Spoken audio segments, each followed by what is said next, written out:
দর্শক, মাছ ধরার বিস্তারিত জানাতে চাঁদপুর থেকে যুক্ত হচ্ছেন সহকর্মী খোকন কর্মকার। খোকন, প্রায় 2 মাস পর আজ মধ্যরাত থেকে নিষেধাজ্ঞা উঠে যাচ্ছে, এই নিয়ে জেলেরা কি বলছেন?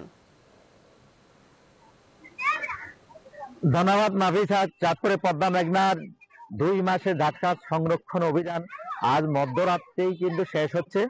এর পরপরই জেলেরা কিন্তু নদীতে মাছ ধরতে নামবে এবং জেলেরা ইতিমধ্যে তাদের সকল প্রস্তুতি সম্পন্ন করেছে। তারা জাল, নৌকা, তাদের ইঞ্জিন সবকিছু তারা একেবারে পরিপাট করে বসে আছে। যখনই অভিযান শেষ হবে তার পরেই তারা কিন্তু নদীতে মাছ ধরতে নেমে পড়বে। তারা বলছেন যে আসলে তারা এই অভিযানের সময়কালীন ঈদ এবং রমজান থাকার কারণে তাদের যে সংসারে ভরণ পোষণ খরচ আদি তারা কিন্তু অনেক কষ্টে তারা কাটিয়েছেন এবং যদি নদীতে মাছ পাওয়া যায় তাহলে তাদের সেই ধার দেনা তারা পরিশোধ করতে পারবেন।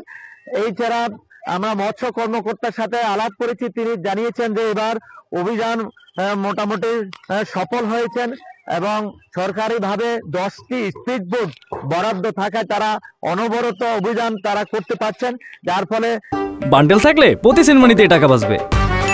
বিকাশ সেনমানি বান্ডেল কিনে জিতুন প্রতি লেনদেনে। জেলেরা তেমন একটা নদীতে নামতে পারেনি।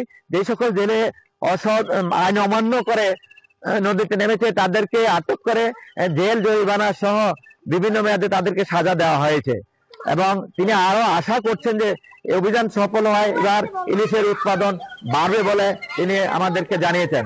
তো এই ছিল চাঁদপুরের এই ঝাটকা সংরক্ষণ অভিযানের সর্বশেষ। আমি ফিরছি স্টুডিওতে। খোকন, ধন্যবাদ আপনাকে।